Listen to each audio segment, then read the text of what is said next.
นอบน้อมแด่พระผู้มีพระภาคเจ้าพระองค์นั้น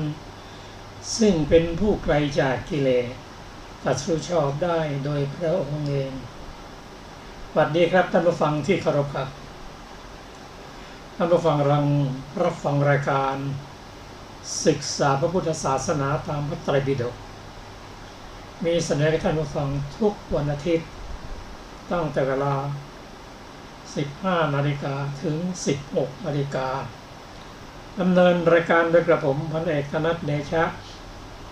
มีอาจารย์สุรภาเดชะเป็นผู้ร่วมรายการวันนี้เราได้นำพระไตรปิฎกฉบับปาฐกถา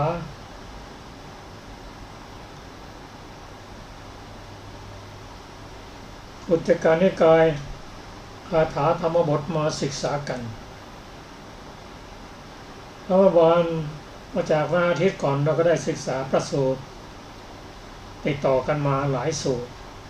เป็นพระสูตรที่ไม่ยาวแต่ก็เป็นสุภาษิตทั้งนั้นเพราะพระพุทธพจน์นั้นแม้แต่คำเดียวก็ตั้งใจฟังแล้วก็เป็นบุญเป็นกุศลดังเช่นเรื่องของโจรผู้ทำลายปมในสมัยนั้นพระผู้เป็นเจ้าประทับอยู่ในพระเชตวันทรงปรารภโจรผู้ทำลายปมตรัสพระธรรมสนานี้ว่าโยภาโรวัจยันตีภายัง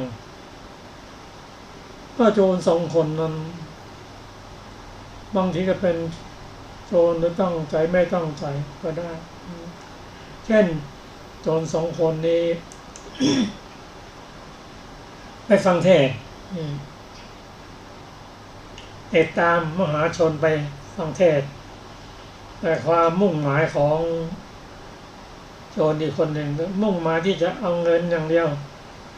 หาโอกาสหาช่องแต่คนหนึ่งก็ไม่ได้เป็นโจรหรืออาชญาศัยจริงๆตั้งใจฟังพระธรรมจนได้ไปฟังธรรมแล้วก็ได้อุปนิสัยในอดีตปัญญาในอดีตให้บรรลุพระโสดาบันแล้วการบรรลุพระโสดาบันนั้นในพระสูตรที่ผ่านมากล่าวว่าจะต้องเป็นผู้ที่มีความเลื่อมใสในพระพุทธเจ้าในพระธรรมในพระสงฆ์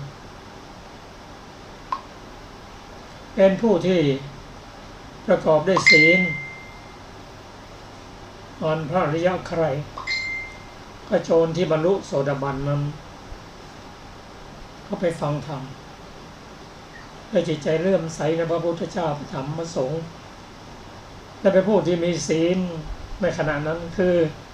ไม่ได้คิดถึงเรื่องที่จะลักขโมยถือโอกาส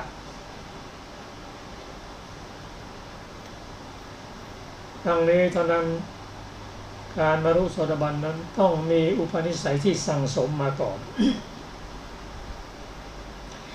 ส่วนโจรอีกคนนั้นหาช่องได้ทรัพย์มา 4-5 มาศพ2 คนนั่นคนหนึ่งกล่าวว่าคุณได้อะไรมั่งคุณฉลาดเกินไปใช่ไหมที่ไม่ได้อะไรเลยส่วนเราได้มาศพ 4-5 มาศพก็ไปเลี้ยงพันยาเลี้ยงครอบครัวได้โจรผู้เป็นโสดาบันนั้นให้กราบทูลพระพุทธเจ้าเรื่องนี้อย่างนี้พระองค์ได้ตรัสพระคาถาว่าผู้รู้สึกตัวว่าโง่รู้ตัวว่าเรานี่มาคบคนไม่ดีเป็นโจรเนี่ยเรานี่โง่นะย่อมเป็นบัณฑิตได้เพราะสั่งสมอุปนิสัยเพราะอยู่ใกล้บัณฑิตอยู่ใกล้พระพุทธเจ้าฟังธรรมแล้วเป็นพระโสดาบัน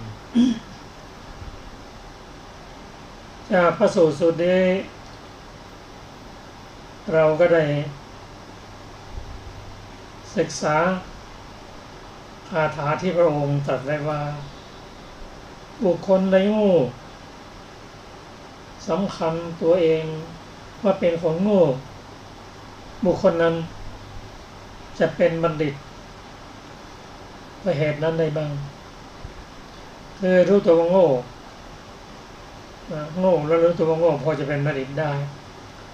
ส่วนบุคคลใดเป็นคนโง่มีความสำคัญว่าตนเป็นบัณฑิตบุคคลนั่นแหละเราเรียกว่าคนโง่เหมือนโจรอีกคนหนึ่งที่หรือโอกาสได้เงินมาแต่คิดว่าตัวเองเป็นคนฉลาดคนประเภทนี้ผมตรัสว่าก็คือโง่นั่นเอง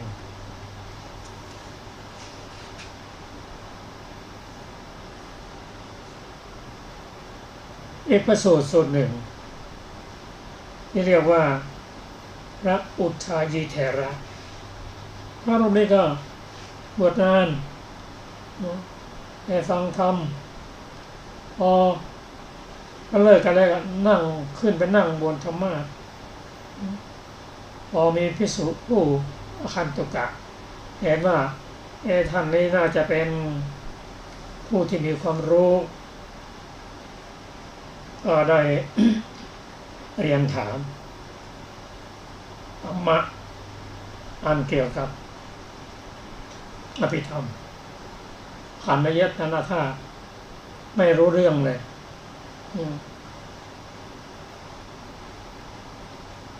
เรื่องนี้พระพุทธเจ้าตรัสว่า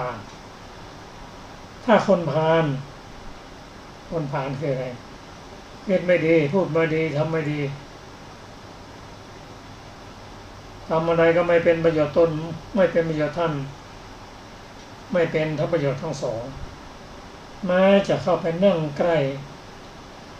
บวชแล้วนั่งใกล้พระพุทธเจ้าองค์แสดงทำให้ฟังก็ไม่ฟังโน้นตรัสว่าบุคคลประเภทนี้แม้ไปนั่งใกล้บัณฑิตมาจนตลอดชีวิตเขาย่อมไม่รู้จักธรรมเหมือนทัพพีไม่รู้จักรสแกงฉะนั้น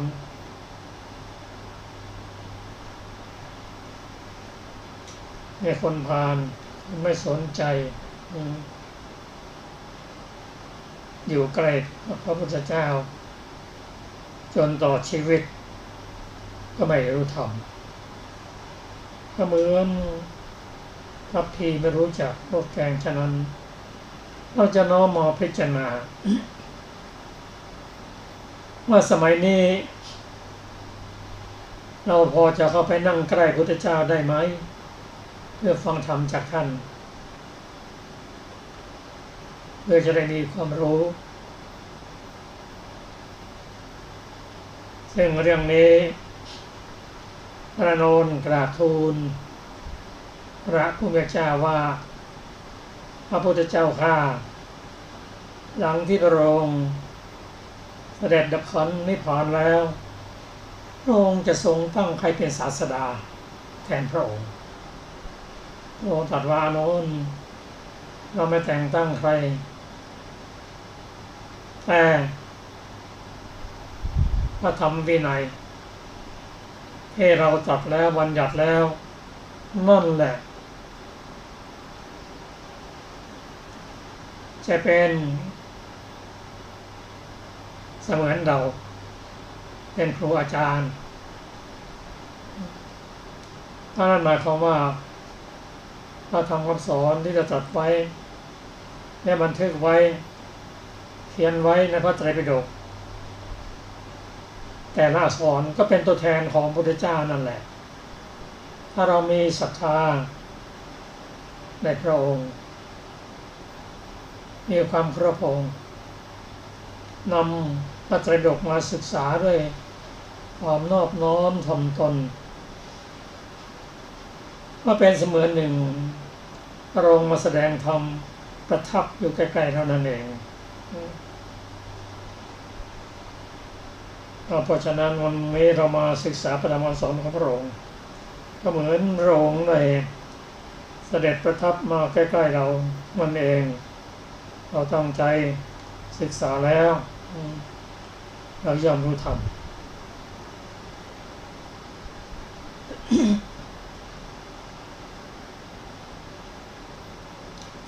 อีกพระสูตรส่วนหนึ่งดังที่เรียนให้ทราบว่ากรรมเป็นกุศลก็ดีอกุศลก็ดี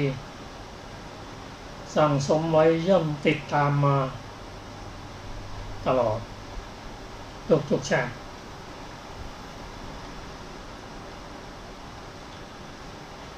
ก็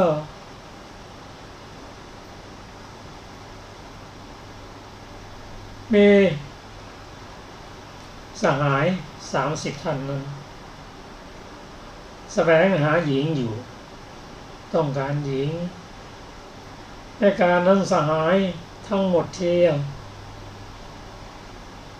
ถึงความเป็นภิกษุผู้ทรงบาตรและจีวรอันสำเร็จด้วยฤทธิ์นั่นก็คือสหายธรรม30 คนนี้ไปวัดเดียวกันในอดีตชาติไปถวายบาตรและจีวรอันนี้สงผลบุญนั้นที่เขาปรารถนาไว้ในสมัยก่อนก็ให้ผลให้เข้ามาที่โอกาสได้มาบวชในพุทธศาสนาหลังจากนั้นเขาสมาทานธุดงค์13ประพฤติอยู่และล่วงไปแห่งการนานเข้าไปเฝ้าพระศาสดาฟังพระธรรมชื่อว่าอนมัตตัคคะได้บรรลุแล้วซึ่งเป็นพระอรหันต์บุคคล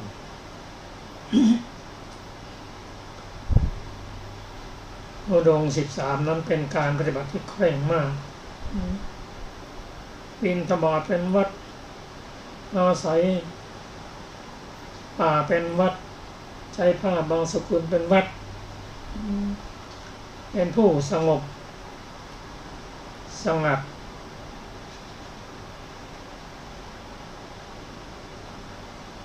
มักน้อยสันโดษไม่คลุกคลีปรารภความเพียร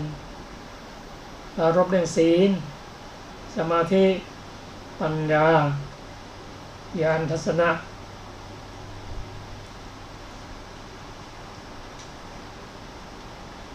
สมาธิปัญญาวิมุตติและมุตติญาณทัศนะเรื่องธุดงค์13นี้ท่านกัสสปะท่านเป็นผู้ปฏิบัติอย่างเคร่งครัดในการบรรลุธรรมครั้งนี้ภิกษุทั้งหลายเห็นแล้วก็โอ้น่าอัศจรรย์จริงหนอภิกษุเหล่านี้รู้แจ้งธรรมโดยพลันทีเดียวพระพุทธเจ้าตรัสว่าภิกษุทั้งหลายไม่ใช่แต่บัดนี้เท่านั้นก็ปรารภเป็นชาติก่อนๆของสหาย30 คนนั้นในการก่อน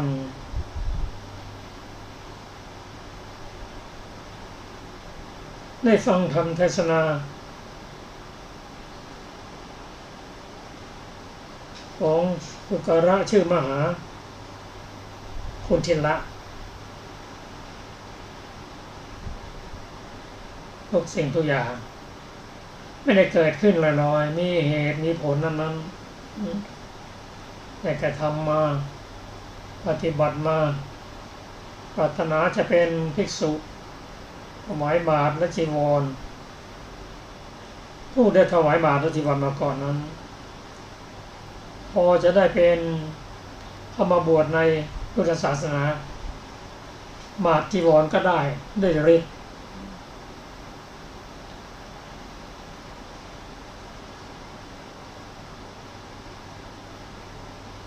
เรื่องนี้พระองค์จัดเป็นคาถาว่าถ้าวิญโยชนเข้าไปนั่งใกล้บัณฑิตแม้ครู่เดียวเขาย่อมรู้แจ้งธรรมได้ฉับพลันเหมือนลีนรู้รสแกงฉะนั้นผู้ที่มีปัญญาสั่งสมมาอย่างใดก็ตาม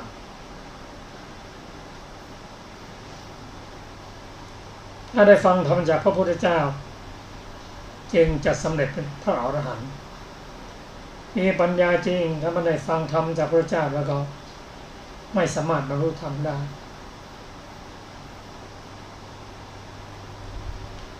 เช่นอุปัชฌิสะ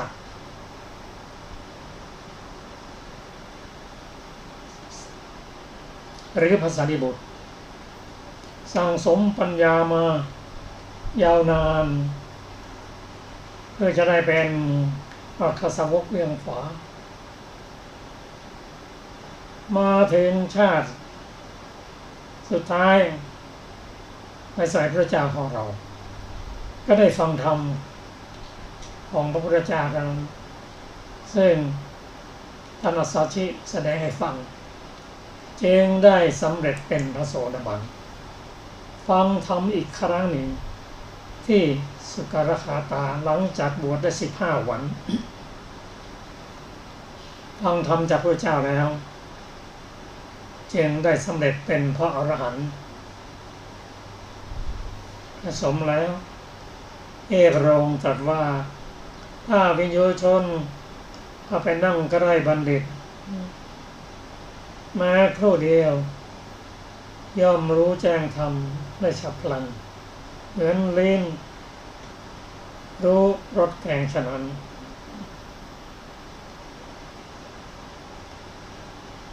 มาถึงอีกเรื่องหนึ่งซึ่งพระองค์ปรารภถึงกรรมคืออะไรคือการกระทำทางไหนทางกายทางวาจาทางใจเป็นกุศลก็ได้อกุศลก็ได้เพราะพระองค์ตรัสว่าบุคคลมีกรรมเป็นของตนเป็นทายาทของกรรมมีกรรมเป็นกำเนิดมีกรรมเผ่าพันธุ์มีกรรมเป็นที่พึ่งอาศัยกรรมนั้นย่อมจำแนกบุคคลให้เลวหรือประณีตตามกรรมนั้นเรื่องของสุปพุทธกุจฉิก็เช่นเดียวกัน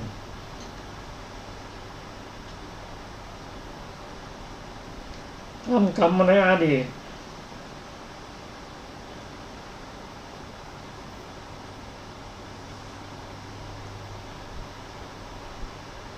ทำผิดทางด้านในทางเพศอันไม่ควรพิรมยิงแล้วก็ฆ่าเขาชิงทรัพย์เขาคำนั้นก็ติดตามมาให้ผลตกนรกติดตามมาจนมาถึง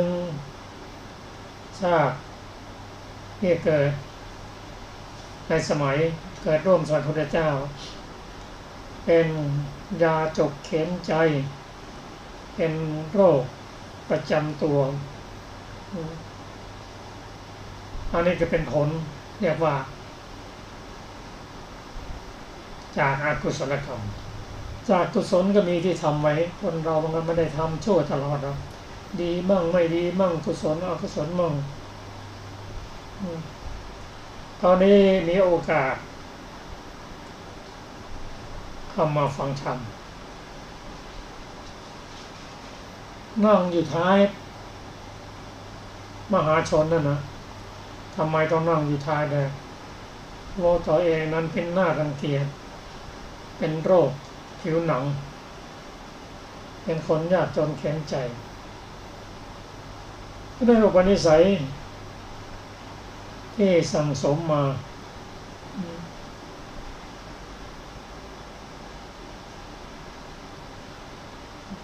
ได้ฟังธรรมได้แล้ว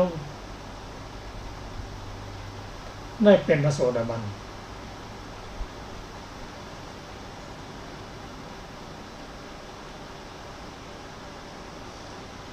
สัพพะพุทธานั้นเมื่อได้บรรลุเป็นพระโสดาบันแล้วก็ใคร่อยากราบทูล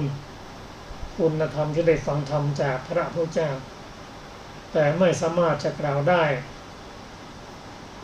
ใน ที่ประชุมนั้นพระพุทธเจ้าเสด็จกลับแล้วก็ตามไปในระหว่างทางท้าวสักกะ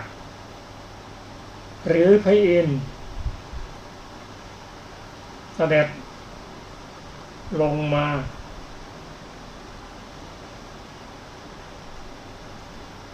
โดยร่างของมนุษย์ใครจะทดลองทรงดำริว่าเราจะ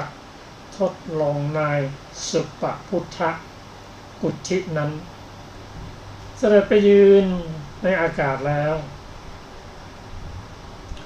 ได้ตรัสคำนี้ว่าสุปพุทธะเธอเป็นมนุษย์ขัดสนเป็นมนุษย์ยากอะไรเราจะให้สัตว์ทั้งสิ้นต้องการเท่าไรให้หมดเลยเพียงเธอกล่าวว่าพระพุทธเจ้าไม่ใช่พระพุทธพระธรรมไม่ใช่พระธรรมพระสงฆ์ไม่ใช่พระสงฆ์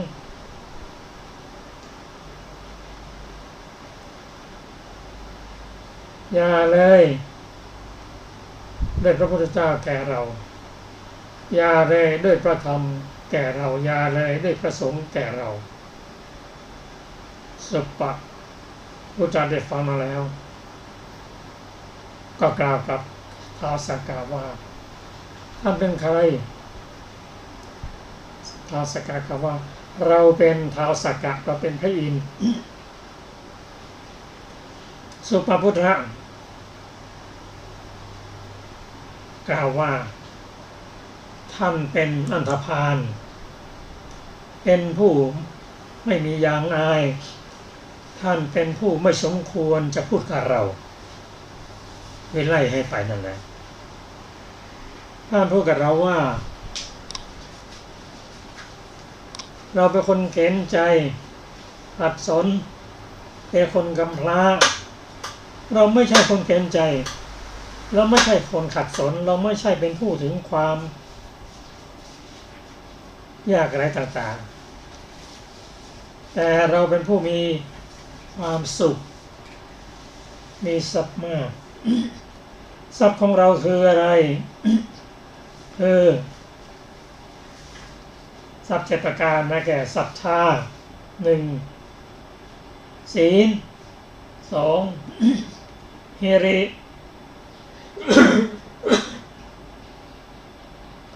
3โอตตัปปะ4 5สุตตะ6จาคะและปัญญาเรามีทรัพย์7ประการเมื่อได้กล่าวอย่างนี้แล้วท้าวสักกะก็หลีกไปเข้าไปเฝ้า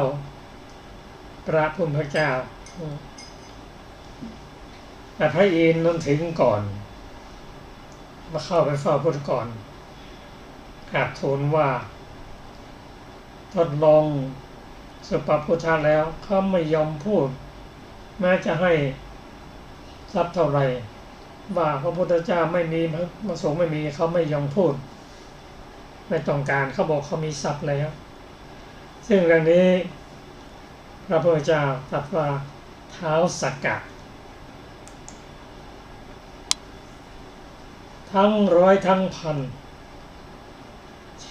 ผู้เช่นกับท่านก็ไม่มีใครว่าหรอกไม่มีใครจะพูดอย่างนั้นได้เพราะ ความเลื่อมใสครับมั่นคงในพระโสดาบันพระโสดาบันนั้นมั่นคงศรัทธาไม่หวั่นไหวเหมือนภูผาหิน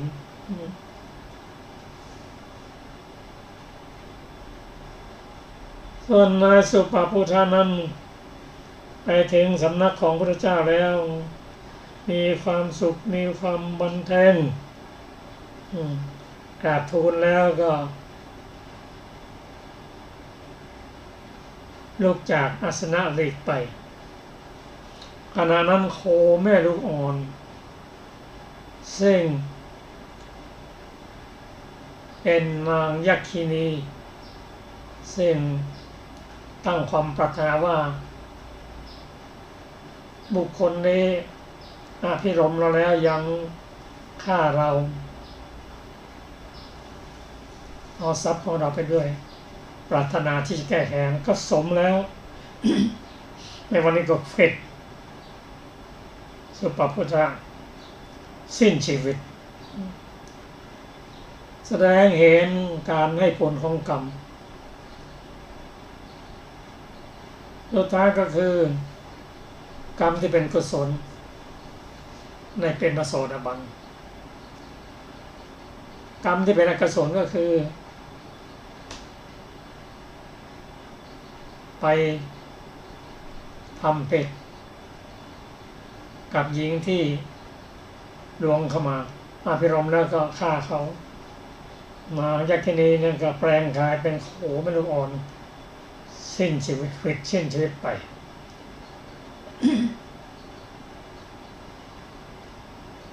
อันนี้ก็เป็นเรื่อง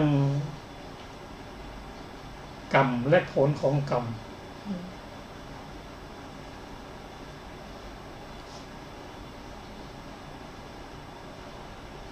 ครับ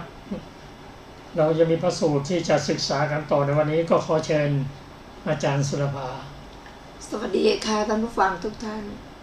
เรื่องชาวนาข้อความเบื้องต้นพระศาสดาเมื่อประทับอยู่ในพระเชตวันทรงปรารภชาวนาคนหนึ่งตรัสพระธรรมเทศนานี้ว่าณตังกัมมังกตังสาธุเป็นต้นโจรเข้าลักทรัพย์ในตระกูลมั่งคั่งได้ยินว่าชาวนานั้น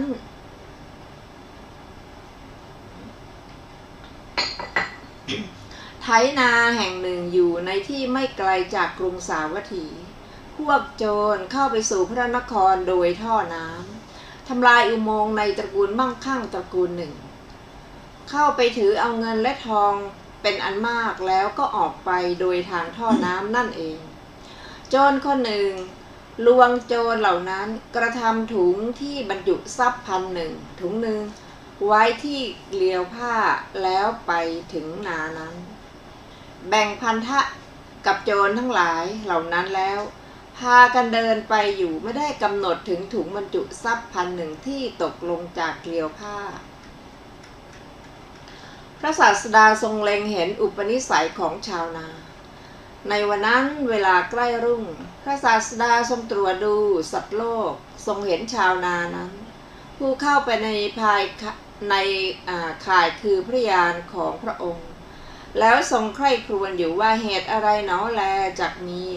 ได้ทรงเห็นเหตุนี้ว่าชาวนาคนนี้จักไปเพื่อไถนาแต่เช้าตรู่แม้พวกเจ้าของพันธะไปตามรอยเท้าของโจรทั้งหลายแล้วเห็นถึงที่บรรจุทรัพย์1,000ในนาของชาวนานั้นแล้วก็จับชาวนานั้นเว้นเราเสียคนอื่นชื่อว่าผู้เป็นพยานของชาวนานั้นจักไม่มีแม้อุปนิสัยแห่งโสดาปัตติมรรคของชาวนานั้นก็มีอยู่เราไปในที่นั้นย่อมควรฝ่ายชาวนานั้นไปเพื่อไถนาแต่เช้าตรู่พระศาสดามีพระอานนทเถระเป็นปัจฉาสมณะได้เสด็จไปในที่นั้นแล้วชาวนาเห็นพระศาสดาแล้วไปถวายบังคมพระผู้มีพระภาคเจ้าแล้วเริ่มไถนาอีกพระศาสดาไม่ตรัสอะไรกับเขาเสด็จไปยังที่ถุงบรรจุทรัพย์1,000ตกพ ทอดพระเนตรเห็นถุงนั้นแล้วจึงตรัสกับพระอานนท์เถระว่าอานนท์เธอเห็นไหมอสรพิษพระอานนท์เถระทูลว่าเห็นพระเจ้าข้าอสรพิษร้ายชาวนาได้ยินถ้อยคำนั้นคิดว่าที่นี่เป็นที่เที่ยวไปในเวลาหรือไม่ใช่เวลาของเราได้ยินว่าอสรพิษมีอยู่ในที่นั่นเมื่อพระศาสดาตรัสคำมีประมาณเท่านั้นหลีกไปแล้วจึงถือเอาด้ามประตักเดินไปด้วยตั้งใจว่าจะฆ่าอสรพิษนั้นเห็นถุงบรรจุทรัพย์1,000แล้วคิดว่าคำนั้นจักเป็นคำอันพระศาสดาตรัสหมายถึงเอาถุงบรรจุทรัพย์1,000นี้จึงถือถุงบรรจุทรัพย์1,000นั้นกลับไปเพราะความที่ตนเป็นคนไม่ฉลาดจึงซ่อนมันไว้ในที่สมควรแห่งหนึ่งกลบด้วยฝุ่นแล้วเริ่มจะไถนาอีกชาวนาถูกจับไปประหารชีวิตแม้พวกมนุษย์เมื่อราตรีสว่างแล้วเห็นกรรมอันพวกโจรกระทำในเรือนจึงเดินตามรอยเท้าไปถึงนานั้นแล้วเห็นที่พวกโจรแบ่งพันธะกันในนานั้นได้เห็นรอยเท้าของชาวนาแล้วมนุษย์เหล่านั้นไปตามแนวรอยเท้าของชาวนานั้นเห็นที่ถุงทรัพย์ที่ชาวนาเก็บเอาไว้คุยฝุ่นออกแล้วถือเอาถุงทรัพย์คุกคามว่าแกปล้นเรือนแล้วเที่ยวไปราวกับไถนาอยู่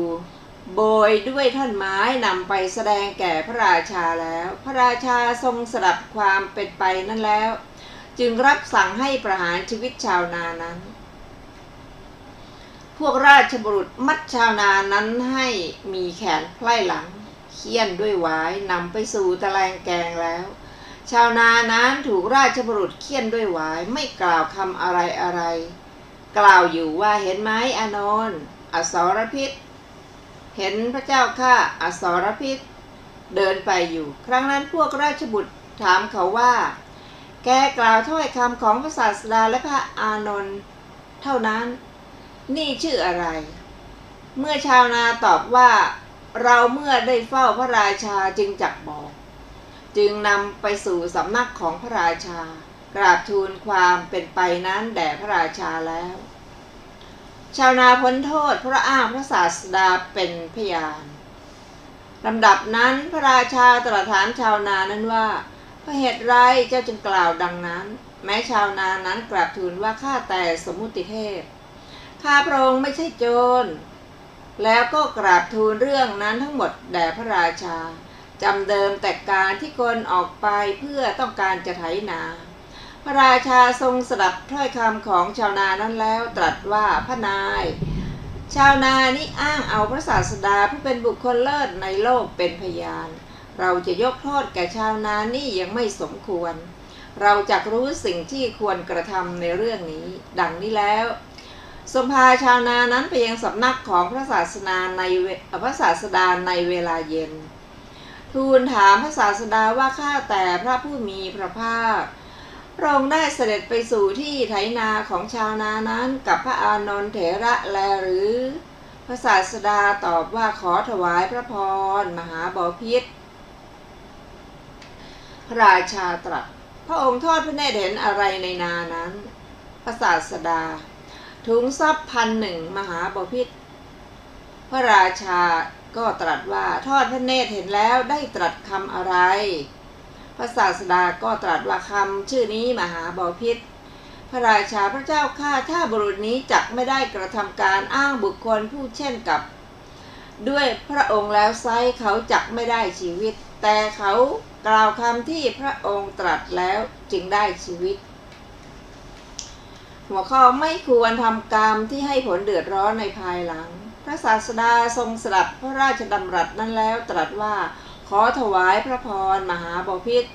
แม้ตถาคตกล่าวคำมีประมาณเท่านั้นนั่นเองแล้วก็ไปความตามเดือดร้อนในภายหลังย่อมมีเพราะกระทำกรรมใดกรรมนั้นชื่อว่าเป็นบัณฑิตไม่พึงกระทำดังนี้เมื่อจะทรงสืบอนุสนธิแสดงธรรมจึงตรัสพระคาถานี้ว่า บุคคลกระทำกรรมใดแล้วย่อมเดือดร้อนในภายหลังเป็นผู้มีหน้าชุ่มด้วยน้ำตาร้องไห้สวยผลของกรรมใดอยู่กรรมนั้นอันบุคคลกระทำแล้วไม่ดีเลย แก้อัดบรรดาบทเหล่านั้น2 บทว่ายังกัตตวาความว่าบุคคลกระทำกรรมใดคืออันสามารถจะให้เกิดในอบายภูมิทั้งหลายมีนรกเป็นต้นได้แก่มีทุกข์เป็นกรรมไรเมื่อตามระลึกถึงชื่อว่าย่อมเดือดร้อนในภายหลังคือย่อมเศร้าโศกในภายหลังในขณะที่ระลึกถึงแล้วกรรมนั้นอันบุคคลกระทำแล้วไม่ดีคือไม่งามได้แก่ไม่สละสลวย2 บทว่ายัสสะอัตสุมุโขความว่าเป็นผู้มีหน้าชุ่มด้วยน้ำตาร้องไห้เสวยผลกรรมใดในเวลาจบเทศนาอุบาสกชาวนาบรรลุโสดาปัตติผลแล้วแม้ภิกษุผู้ประชุมกันเป็นอันมากก็บรรลุอริยผลทั้งหลายมีโสดาปัตติผลเป็นต้นดังนี้แลเรื่องชาวนาก็จบค่ะต่อไปจะเป็นเรื่องนายสมุนมาลาการข้อความเบื้องต้นพระศาสดาเมื่อประทับอยู่ในพระเวฬุวันสุปรารภนายมาลาการชื่อสุมาณะตรัสพระธรรมเทศนานี้ว่าตันจะกะมังกะตังสาธุเป็นต้นพระศาสดาเสด็จบิณฑบาตดังได้สดับมานายมาลาการนั้นบำรุงพระเจ้าพิมพิสารด้วยดอกมะลิ8 ธนาแต่เช้าตรู่ทุกวันย่อมได้กหาปณะวันหนึ่ง8 กหาปณะต่อมาวันหนึ่งเมื่อนายมาลาการนั้นถือดอกไม้พอเข้าไปสู่พระนคร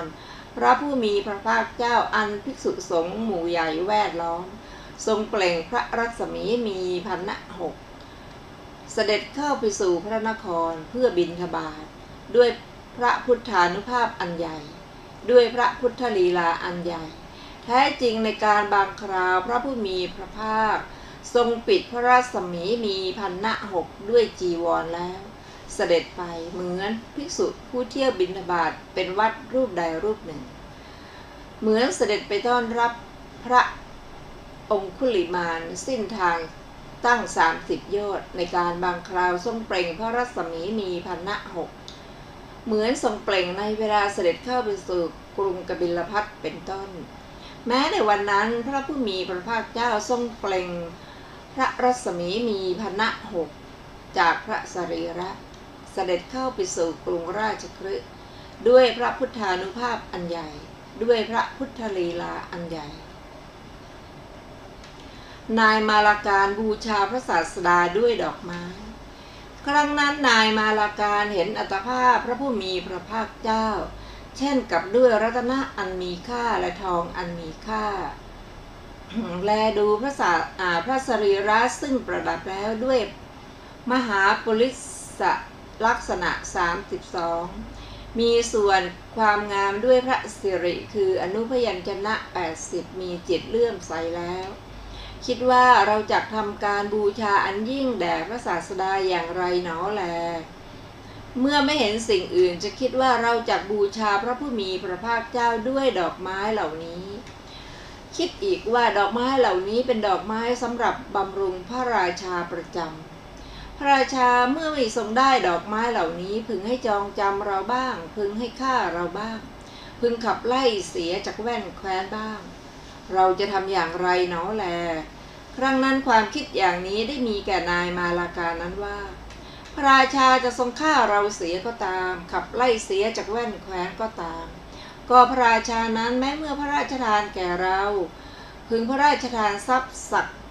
ว่าเลี้ยงชีพให้อัตภาพนี้ส่วนการบูชาพระศาสดาอันเพื่อขออภัยอาจเพื่อประโยชน์เกื้อกูลและความสุขแก่เราในโกฏกับเป็นอเนกทีเดียวสละชีวิตของตนแด่พระตถาคตแล้วนายมาลาการนั้นคิดว่าจิตเลื่อมใสของเราไม่กลับกลายเพียงใดเราจะทำการบูชาเพียงนั้นทีเดียวเป็นผู้ร่าเริงบันเทิงแล้วมีจิตเบิกบานและแช่มชื่นบูชาพระศาสดาแล้ว ความอัศจรรย์ของดอกไม้ที่เป็นพุทธบูชา นายมาลาการนั้นบูชาอย่างไรทีแรกนายมาลาการซัดดอกไม้2 กำขึ้นไปในเบื้องบนแห่งพระตถาคตก่อน ดอกไม้2 กำนั้นได้ตั้งเป็นเพดานในเบื้องบนพระเศียรเขาซัดดอกไม้2 กำอื่นอีกดอกไม้2 กำนั้นได้ย้อยลงมาตั้งอยู่ทางด้านพระหัตถ์ขวาโดยอาการอันมาลาบังไว้เขาซัดดอกไม้2 กำอื่นอีกดอกไม้2 กำนั้นได้ห้อยย้อยลงมาตั้งอยู่ทางด้านพระปริศดางอย่างนั้นเหมือนกันเขาซัดดอกไม้2 กำอื่นอีกดอกไม้2 กำนั้นห้อยย้อยลงมาตั้งอยู่ทางด้านพระหัตถ์ซ้ายอย่างนั้นเหมือนกันดอกไม้8 ทนานเป็น8 กำแวดล้อมพระตถาคตในฐานะทั้ง4ด้วยประการฉะนี้ได้มีทางพอเป็นประตูเดินไปข้างหน้าเท่านั้นขั้วดอกไม้ทั้งหลายได้หันหน้าเข้าหาข้างในหันกลีบออกด้านนอกพระผู้มีพระภาคเจ้าเป็นราวกับว่าแวดล้อมแล้วด้วยแผ่นเงินเสด็จไปแล้วดอกไม้ทั้งหลายแม้ไม่มีจิตอาศัยบุคคลมีจิตไม่แยกทางไม่ตกลงย่อมไปกับพระศาสดานั่นเทียวย่อมหยุดในที่ประทับยืนรัศมีเป็นราวกับว่าสายฟ้าแลบตั้งแสนสายออกจากพระสรีระของพระศาสดาพระรัศมีที่ออกจากพระกายนั้นออกทั้งข้างหน้าทั้งข้างหลังทั้งข้างขวาทั้งข้างซ้ายทั้งเบื้องบนพระเศียรพระรัศมีแม้แต่สายหนึ่งไม่หายไปตรงทางที่ตรงเบื้องพระพักตร์แม้ทั้งหมดกระทำประทักษิณพระศาสดา3 รอบแล้ว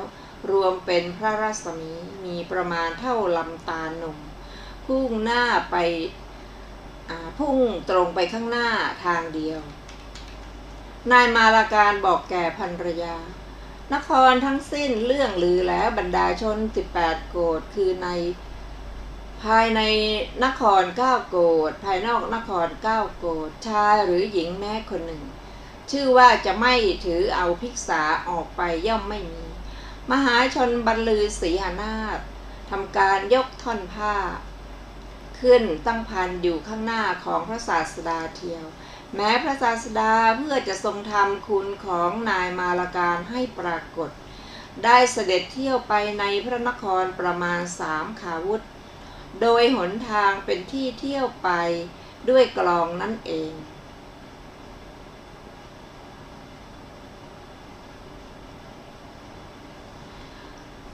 สรีระทั้งสิ้นของนายมาลาการเต็มเปี่ยมด้วยปีติมีวรรณะ5นายมาลาการนั้นเที่ยวไปกับพระตถาคตหน่อยหนึ่งเท่านั้นเข้าไปในภายในแห่งพุทธรัศมีเป็นราวกับว่าจมลงในรถแห่งมโนศิลาชมเชยถวายบังคมพระศาสดาแล้วได้ถือเอากระเช้าเปล่านั่นแลไปสู่เรือนครั้งนั้นภรรยาถามว่าดอกไม้อยู่ที่ไหนนายมาลาการตอบว่าเราบูชาพระศาสดาแล้วภรรยาตอบปัจจุบันนี้ท่านจะทำอะไรแด่พระราชาเล่านายมาลาการตอบว่าพระราชาจะทรงฆ่าเราก็ตามขับไล่จากแว่นแคว้นก็ตามเราสละชีวิตบูชาพระศาสดาแล้วดอกไม้ทั้งหมดมี8 กำบูชาชื่อเห็นป่านี้แล้วมหาชนทำการโห่ร้องตั้งพันเที่ยวไปกับพระศาสดานั่นเสียงโห่ร้องของมหาชนในที่นั้นภรรยาไม่เลื่อมใสฟ้องพระราชาลำดับนั้นภรรยาของเขาเป็นหญิงอันธพาลไม่ยังความเลื่อมใสในพระปาฏิหาริย์เห็นปานนั้นให้เกิดด่าเขาแล้วกล่าวว่าธรรมดาพระราชาทั้งหลายเป็นผู้ดุร้ายกริ้วคราวเดียวก็กระทำความพินาศแม้มากด้วยการตัดมือและเท้าเป็นต้นความพินาศเพิ่งมีแม้แก่เราเพราะกรรมที่เธอกระทำพาพวกบุตรไปสู่ราชตระกูลผู้อันพระราชาตรัสเรียกมาถามว่าอะไรกันนี่จึงกราบทูลว่าสามีของหม่อมฉันเอาดอกไม้สำหรับบำรุงพระองค์บูชาพระศาสดาแล้วมีมือเปล่ามาสู่เรือนถูกหม่อมฉัน ถามว่าดอกไม้อยู่ไหนก็กล่าวคำชื่อนี้หม่อมฉันด่าเขาแล้วกล่าวว่าธรรมดาพระราชาทั้งหลายเป็นผู้ดุร้ายกริ้วคราวเดียวก็กระทำความพินาศแม้มากด้วยการตัดมือและเท้าเป็นต้นความพินาศพึงมีแม้แก่เราเพราะกรรมที่เธอกระทำดังนี้แล้วก็ทิ้งเขามาในที่นี้กรรมที่เขากระทำจงเป็นกรรมดีก็ตามจงเป็นกรรมชั่วก็ตามกรรมนั้นจงเป็นของเขาผู้เดียวขอเดชะพระองค์ทรงทราบความที่เขาอันหม่อมฉันทิ้งแล้วพระราชาทรงทำเป็นกริ้วพระราชาทรงบรรลุโสดาปัตติผลถึงพร้อมด้วยศรัทธาเป็นอริยสาวกด้วยการเห็นทีแรกนั้นแหละทรงดำริว่าโอ้หญิงนี้เป็นอันธพาลไม่ยังความเลื่อมใสในคุณเห็นปานนี้ให้เกิดขึ้นเท้าเธอทำเป็นดังกริ้วตรัสว่าจะพูดอะไรแม่ในมาลาการนั้นกระทำการบูชาด้วยดอกไม้สำหรับบำรุงเราหรือหญิงนั้นทูลว่าขอเดชะพระเจ้าค่ะพระราชาตรัสว่าความดีอันเจ้าทิ้งเขากระทำแล้วเราจักรู้กิจที่ควรกระทำแก่นายมาลาการผู้กระทำการบูชาด้วยดอกไม้ทั้งหลายของเราทรงส่งหญิงนั้นไปแล้วรีบเสด็จไปในสำนักพระศาสดาถวายบังคมเสด็จเที่ยวไปกับด้วยพระศาสดานั่นเทียวพระศาสดาทรงทราบความเลื่อมใสแห่งพระหฤทัยของพระราชานั้นเสด็จเที่ยวไปสู่พระนครตามถนนเป็นที่เที่ยวไปด้วยกลองแล้วได้เสด็จไปสู่พระทวารแห่งพระราชมณฑียนของพระราชาพระราชาทรงรับบาตรได้ทรงมีพระประสงค์จะเชิญเสด็จพระศาสดาเข้าไปสู่พระราชมณฑียนส่วนพระศาสดาได้ทรงแสดงพระอาการที่จะประทับนั่งในพระลานหลวงนั่นเองพระราชาทรงทราบพระอาการนั้นแล้วรับสั่งให้กระทำปรำในขณะนั้นนั่นเองด้วยพระดำรัสว่าท่านทั้งหลายจงกระทำปรำโดยเร็วพระศาสดาประทับนั่งกับหมู่ภิกษุแล้วถามว่าก็เพราะเหตุไรพระศาสดาจึงไม่เสด็จเข้าสู่พระราชมณฑียนแก้ว่าเพราะได้ยินความปริวิตกอย่างนี้ได้มีแก่พระองค์ว่าถ้าว่าเราพึงเข้าไปนั่งภายในไซร้มหาชนไม่พึงได้เพื่อจะเห็นเราคุณของนายมาลาการจะไม่พึงปรากฏแต่ว่ามหาชนจักได้เพื่อเห็นเราผู้นั่งอยู่ณพระลานหลวงคุณของนายมาลาการจักปรากฏพระราชาทรงพระราชทานสิ่งของอย่างละ8 อย่างจริงอยู่พระพุทธเจ้าของเราเท่านั้นย่อมอาจเพื่อกระทำคุณของบุคคลผู้มีคุณทั้งหลายให้ปรากฏชนที่เหลือเมื่อจะกล่าวคุณของบุคคลผู้มีคุณทั้งหลายย่อมประพฤติตรณีคือออมเสียแผ่นดอกไม้4 แผ่นได้ตั้งอยู่ในทิศทั้ง4แล้วมหาชนแวดล้อมพระศาสดาแล้วพระราชาทรงอังคาดภิกษุสงฆ์มีพระพุทธเจ้าเป็นประมุขด้วยอาหารอันประณีตในเวลาเสร็จภัตกิจพระศาสดาทรงกระทำอนุโมทนาแล้วอันแผ่นดอกไม้4 แผ่นแวดล้อมโดยนัยก่อนนั่นแหละอันมหาชนผู้บรรลือสีหนาฏแวดล้อมได้เสด็จไปสู่วิหารแล้วพระราชาตามส่งพระศาสดากลับแล้วรับสั่งให้หานายมาลาการมาแล้วตรัสถามว่าเจ้าว่าอย่างไรจึงบูชาพระศาสดาด้วยดอกไม้อันตนพึงนำมาเพื่อเรานายมาลาการกราบทูลว่าขอเดชะข้าพระองค์คิดว่าพระราชาจะฆ่าเราก็ตามจะขับไล่เราเสียจากแว่นแคว้นก็ตามดังนี้แล้วจึงสละชีวิตบูชาพระศาสดาพระราชาตรัสว่าเจ้าชื่อว่าเป็นมหาบุรุษและพระราชทานของที่ควรให้ชื่อหมวด8แห่งวัตถุทั้งปวงนี้คือช้าง8ม้า8ธาตุ8ทาสี8เครื่องประดับใหญ่8กหาปณะ 8,000 นารี8 นางที่นำมาจากราชตระกูลประดับด้วยเครื่องอลังการทั้งปวงและบ้านสวย8 ตำบลพระศาสดาตรัสสรรเสริญนายมาลาการพระอานนทเถระคิดว่าวันนี้ตั้งแต่เช้าตรู่เสียงสีหนาฏตั้งพันและการยกท่อนผ้าขึ้นตั้งพันย่อมเป็นไป วิบากของนายมาลาการเป็นอย่างไรหนอแลพระเถระนั้นทูลถามพระศาสดาแล้วลำดับนั้นพระศาสดาตรัสกับพระเถระนั้นว่าอานนท์เธออย่าได้กำหนดว่ากรรมมีประมาณเล็กน้อยนายมาลาการนี้กระทำแล้วก็นายมาลาการนี้ได้สละชีวิตกระทำการบูชาเราแล้วเขายังจิตให้เลื่อมใสในเราด้วยอาการอย่างนั้นจักไม่ไปสู่ทุกขติตลอดแสนกับดังนี้แล้วตรัสว่านายมาลาการจักดำรงอยู่ในเทวดาและมนุษย์ทั้งหลายจักไม่ไปสู่ทุกขติตลอดแสนกับนี่เป็นผลของกรรมนั้นภายหลังเขาจักเป็นพระปัจเจกพุทธนามว่าสุมาณะก็ในเวลาพระศาสดาเสด็จถึงวิหารเข้าไปสู่พระคันธกุฎีดอกไม้เหล่านั้นตกลงที่ซุ้มพระทวารแล้วไม่ควรทำกรรมที่เดือดร้อนภายหลังในเวลาเย็นภิกษุทั้งหลายสนทนากันในโรงธรรมว่าแม้กรรมของนายมาลาการน่าอัศจรรย์เธอสละชีวิตเพื่อพระพุทธเจ้าผู้ยังดำรงพระชนอยู่กระทำการบูชาด้วยดอกไม้แล้วได้ของพระราชทานชื่อว่าหมวด8ล้วนในขณะนั้นนั่นเองพระศาสดาเสด็จออกจากพระคันธกุฎีแล้วไปสู่โรงธรรมด้วยการเสด็จไป3อย่างใดอย่างหนึ่งประทับนั่งบนพระพุทธอาฏแล้วตรัสถามว่าภิกษุทั้งหลายบัดนี้เธอทั้งหลายนั่งประชุมกันด้วยคาถาอะไรหนอเมื่อภิกษุเหล่านั้นกราบทูลว่าด้วยคาถาชื่อนี้จึงตรัสว่าอย่างนั้นภิกษุทั้งหลาย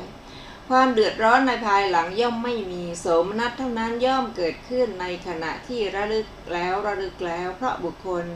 กระทำกรรมใดกรรมเห็นปานนั้นอันบุคคลควรกระทำแท้เมื่อจะทรงสืบอนุสนธิแสดงธรรมจึงตรัสพระคาถานี้ว่าบุคคลทำกรรมใดแล้วย่อมไม่เดือดร้อนในภายหลังเป็นผู้เอิบอิ่มมีใจดีย่อมเสวยผลของกรรมนั้นขออภัยย่อมเสวยผลของกรรมใดกรรมนั่นแลอันบุคคลทำแล้วเป็นกรรมดีแก้อัดบรรดาบทเหล่านั้น2บทว่ายังกัตตวาความว่าบุคคลกระทำกรรมใดคือกรรมที่สามารถเพื่ออันยังสมบัติของเทวดาและสมบัติแห่งมนุษย์และนิพพานสมบัติให้เกิดคือมีสุขเป็นกำไรย่อมไม่ตามเดือดร้อนโดยที่แท้บุคคลนั้นชื่อว่าเป็นผู้เอิบอิ่มแล้วด้วยกำลังแห่งปีติและชื่อว่ามีใจดีด้วยกำลังแห่งโสมนัสในขณะที่ระลึกถึงเป็นผู้เกิดปีติและโสมนัสในการต่อไปย่อมเสวยผลในทิฏฐธรรมนั่นเองกรรมนั้นอันบุคคลกระทำแล้วเป็นกรรมดีคือเป็นกรรมงามได้แก่สละสลวยในเวลาจบเทศนาการตรัสรู้ธรรมได้มีแก่สัตว์ 84,000 แล้วดังนี้แลจบเรื่องนายสุมนมาลาการท่านผู้ฟังที่เคารพค่ะวันนี้รายการศึกษาพระพุทธศาสนาตามพระไตรปิฎกก็ได้หมดเวลาลงแล้วขอขอบพระคุณทุกท่านที่ได้ร่วมศึกษาด้วยกันเราจะมาพบกันใหม่ในวันอาทิตย์หน้าเวลาเดียวกันนี้ขอมีความสุขสวัสดีเจริญธรรมยิ่งขึ้นวันนี้ขอลาไปก่อนค่ะสวัสดีค่ะสวัสดีครับ